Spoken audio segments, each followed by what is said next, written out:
Hey family, I want to tell you about a new book written by John Almo and Patty Almo. It's called Introduction to Twi for American Diasporas. Now, the book is going to focus on helping you learn the Akan language, culture, and Ghana as a country. It's also a guide through Ghana's most widely spoken language. Now, the book is supposed to help develop your awareness of social customs, cultural practices by combining historical, cultural, and social context with language training and grammar. This is the book that you want to pick up before you start heading for your first trip to Ghana. Pick up Introduction to Twi for American Diasporas today. So many people, talking about Senator Tim Scott and, his statement when he said that America is not a racist country. And many people responded to that. Many people attacked Senator Tim Scott for saying that. Calling them names, etc. We made a video as well speaking about Senator Tim Scott on our African Diaspora News Insider channel. Make sure you subscribe to that channel, because you remember when this channel, was down, some of y'all didn't know where to go. So you got to be there just as much as you are here on this channel. Now, somebody else, or at least two people, came out and said the exact same thing as Senator Tim Scott, but yet they're not getting the backlash that Senator Tim Scott had received. Now, what we're going to do is we're going to play, what Senator Tim Scott originally said, and then we'll follow it up with Kamala Harris, and then good old Jim Crow Clyburn. Let's go ahead and roll those clips. Today, kids are being taught that the color of their skin defines them again. And if they look a certain way, they're an oppressor. From colleges to corporations to our culture, people are making money and gaining power by pretending we haven't made any progress at all, by doubling down on the divisions we've worked so hard to heal. This stuff is wrong. Hear me clearly. America is not a racist country. It's backwards to fight discrimination with different types of discrimination, and it's wrong to try to use our painful past to dishonestly shut down debates in the present. Senator Tim Scott said last night that America is not a racist country. Do you agree with that? And what do you make of his warning against fighting discrimination with more discrimination? I believe that we need to address, well, first of all, no, I don't think America is a racist country, but we also do have to speak truth about the history of racism in our country and its existence today. And I applaud the president for always having the ability and the courage, frankly, to speak the truth about it. He spoke what we know from the intelligence community. One of the greatest threats to our national security is domestic terrorism, manifested by white supremacists. Well, I would remind all those who seem to feel that there's something different about having a country being declared a racist country and having entities within the country doing racist things. And I think that that's the problem here. A racist country would never elect Barack Obama president or Kamala Harris vice president. But will we tolerate these kind of racially tinged things that are taking place in Georgia, in Florida, and many other states? We now have 47 states that have introduced legislative activities that would in some way suppress voters. What is that about? So we should stop arguing about whether or not this is a racist country. It is not. Do we have racist things taking place in this country by various jurisdictions? Yes. And we need to weed it out. Now, if you had all of that criticism, all of that energy and smoke for Senator Tim Scott, then you need to have actually more of it for Vice President Kamala Harris. Your Howard University graduate, your, fraternity sister girl. She went up there and said on national TV that America is not a racist country, but then pushes for an Asian hate crime bill. But America is not a racist country. You want to talk about systemic racism all day, but then you say America is not a racist country. Then you go to Jim Crow Clyburn, okay? He sits up there. We been know what he's been on, right? But this is your rank and file politician that's black, okay? And see, the Republican side gets all demonized. The Candace Owens, the Larry Elder, the Senator Tim Scott, you know, all those people like that. They get demonized all the time. They call sellouts and everything else. But why is it that there's utter silence, and not from the grassroots? Let me make sure I repeat that. The grassroots aren't silent, but those that was condemning Senator Tim Scott, where's all that energy for Kamala Harris and Jim Crow Clyburn? Where is that energy? See, one thing that we're not going to do, we're not going to condemn Senator Tim Scott, and then when your Democrats do it, oh, well, we can't say nothing about that. You understand? I told y'all, they know they are in trouble with black people with the vote because they have blatantly ignored black people. They have been openly hostile to black people. You understand? They haven't passed nothing at all for black people specifically. The Asian community got $50 million. $50 million, like a reparation. They didn't need a study. They didn't need a commission. They didn't need nothing. Jim Crow Joe say $50 million for the Asian community, executive order. Here you go. And they the ones that didn't even get him in office. He even admitted that.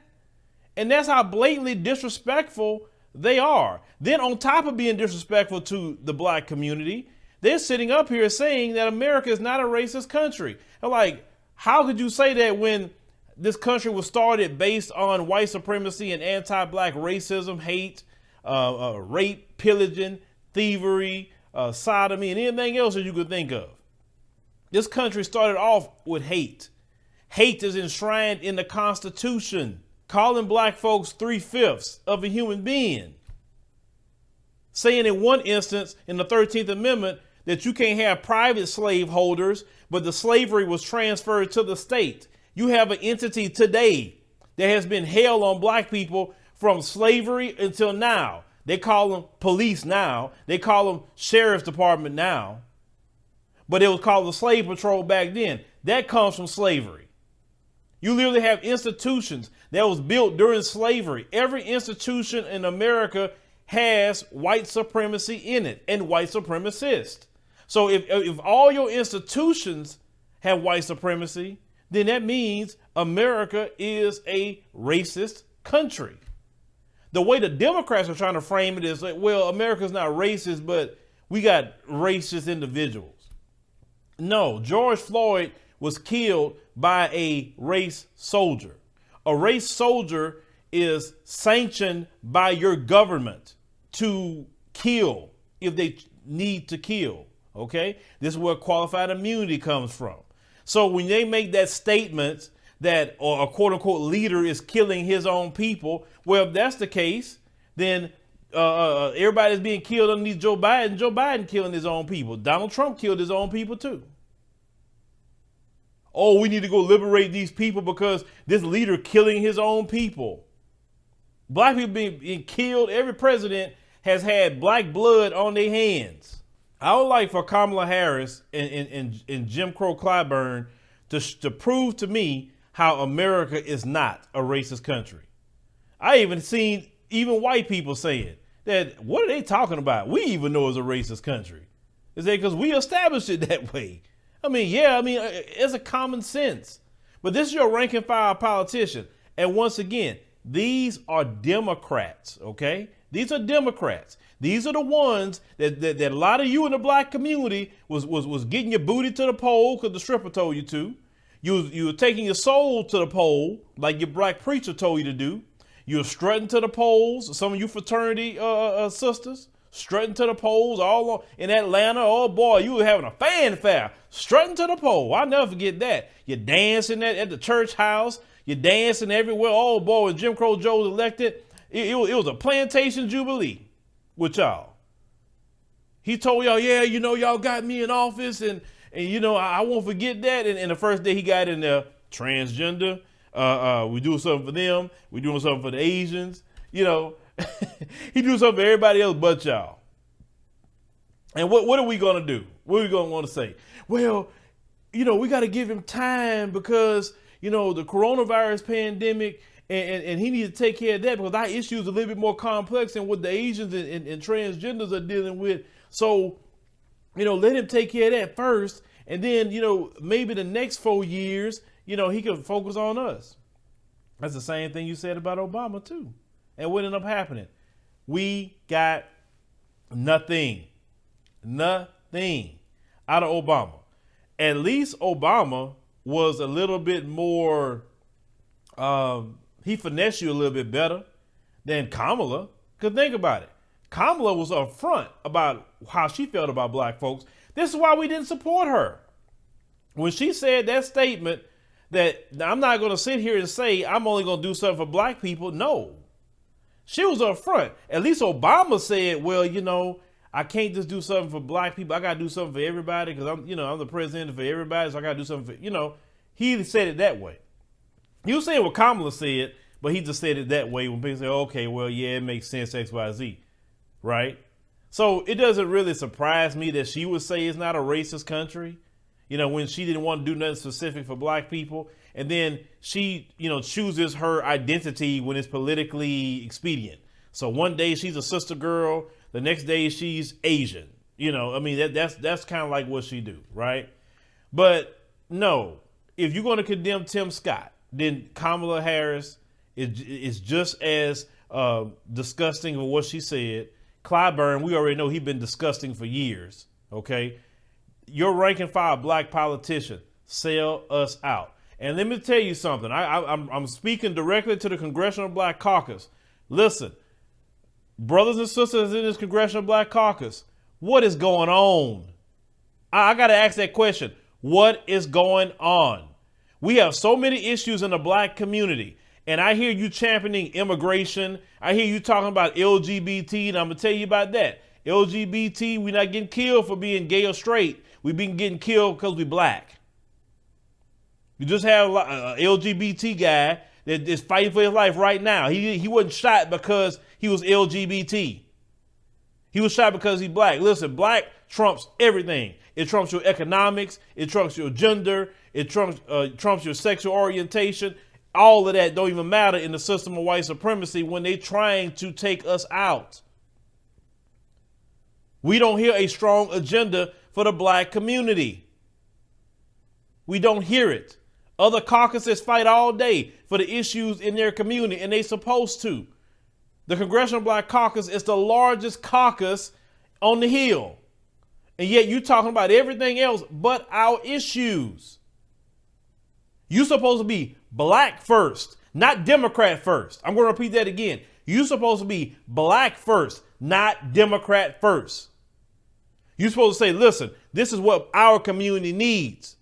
Our community lost a bunch of money with COVID too. Our businesses went away. We dealt with a lot of anti-black hate crimes too. Matter of fact, we are the leaders of being victims of anti-black hate crimes. We lead in the nation. According to the FBI, we lead.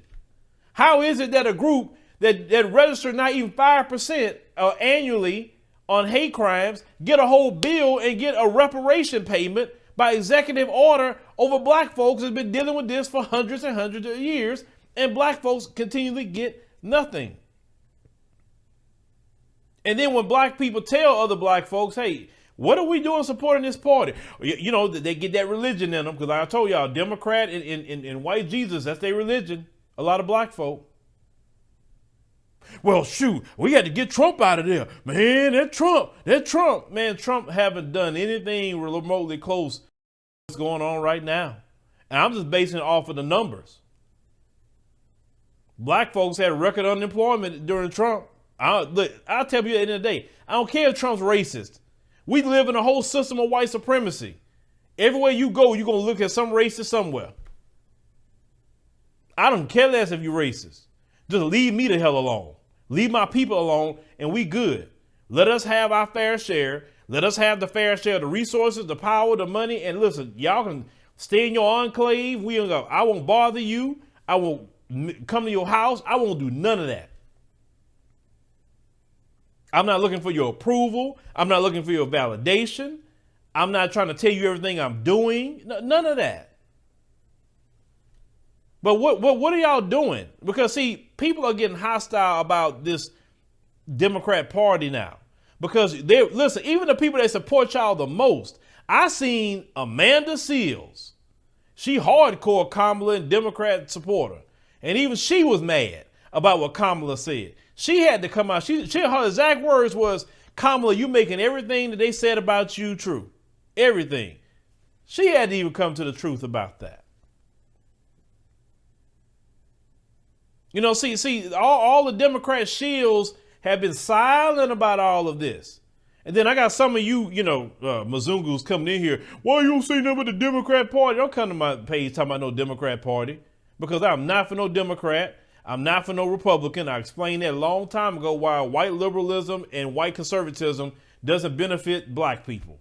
Because both a white liberal and white conservative both want to maintain white supremacy. They just want to do it in two different ways. One want to be an oppressive slave master. The other one would like more house Negroes, okay? And let them participate in the plantation and not be as harsh, but they don't want black folks having no power, no control. The only thing that works for black folks is black independence. That's the only thing that works for us. And you see that. No black politician that toes the line for Democrat can come out and say, hey, this is what we need for black people, not minorities, not people of color, because I think those terms are very disrespectful to all people groups that they try to put in that, right? They never come out. They follow the Moynihan report, which came out in the 70s, which said you cannot from now on promise black people anything. Don't mention them specifically. You remember even when the documents came out when Hillary Clinton was running for office, they said when you approached by Black Lives Matter, do not promise them anything. Tell them I hear you. We definitely listening, but don't promise them anything. That's what that leaked document said. The Moynihan report is the Bible of the government when it comes to black folk. They have been following that document since the 70s all the way up to now. They don't mention you specifically. They don't do nothing for you specifically. They don't promise nothing for you specifically. It's always minorities, people of color, underserved communities. You always got to take something to an extreme, like the George Floyd protest. That's an extreme. When you in the streets doing those sort of things, that's an extreme. Instead of dealing with black people in a peaceful manner, instead of trying to do what's right by black people, no. Black people still telling Joe Biden something. What he talking about? Oh, I'm infrastructure. I'm focused on infrastructure. Like, he went from transgender sports, Asians, took care of them. Now he's talking about infrastructure. Like, he's like, let me tell you something. A person don't have to call you the N-word to show their racism. Do y'all understand that, black people? A person's actions can show you if they're racist or not. And the thing is, Jim Crow Joe, we know his history. So it's not nothing new. But unfortunately, you had a good chunk of our community that put that man in office. This man went on the Breakfast Club and told you, if you don't vote for him, you're not black. He didn't say that to Asians. He didn't say it to whites. He didn't say that to nothing else. And their playbook right now is they not even focused on you. They're focused on the rural whites. They're trying to pull them in. This is why they got to say America is not a racist country, because rural whites will not even listen to them at that point. So you're not even in the equation for voting. Do you understand that they're making sure that you be a permanent underclass and that you are the footstool that everybody step on? Do you realize that? I'm not going to be nobody's footstool. That's why I say the things I say. Y'all can get mad. Some of you get mad about how I talk about things, about expanding yourself and getting, dual citizenship and, going to the continent, or you want to go to the Caribbean or Latin America, wherever you want to go. You get mad. I don't know why you get mad about it. What is that to get mad about?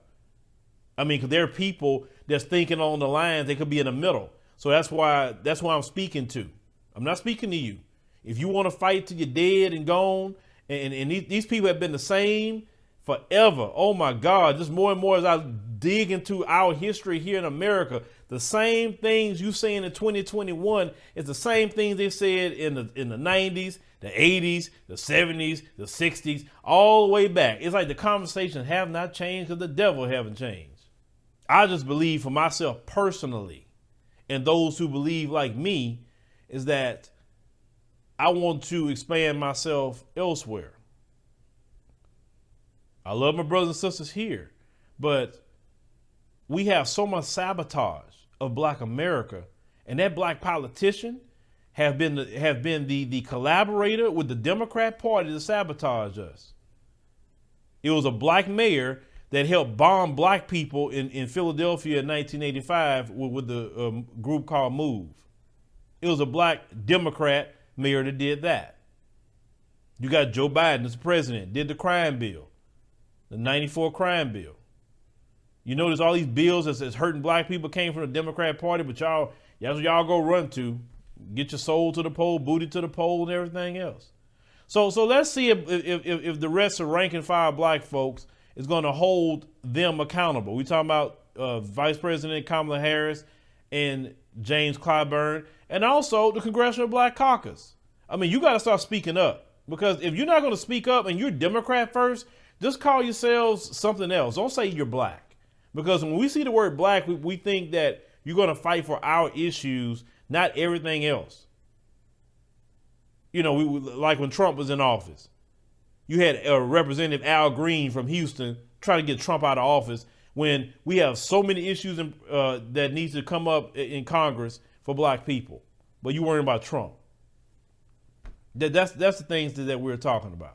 But leave me a comment. Let me know what you think about, this particular, story. And I'm going to sit back and observe if people is going to give the same energy that they gave to Senator Tim Scott to Kamala Harris and James Clyburn. And just like I said in my podcast, when I was, pretty upset in that podcast, you can go check it out. I talked about Kamala in real time. That woman has so undermined Black people. Oh, you don't realize how much she's undermined them. And you're going to see how she undermined when things come up, or even somebody want to halfway mention Black folks. You'll see. Just wait. Thank you for watching, and make sure you subscribe to our YouTube channel and check out the African Diaspora News Channel app in the Google Play and Apple App Store.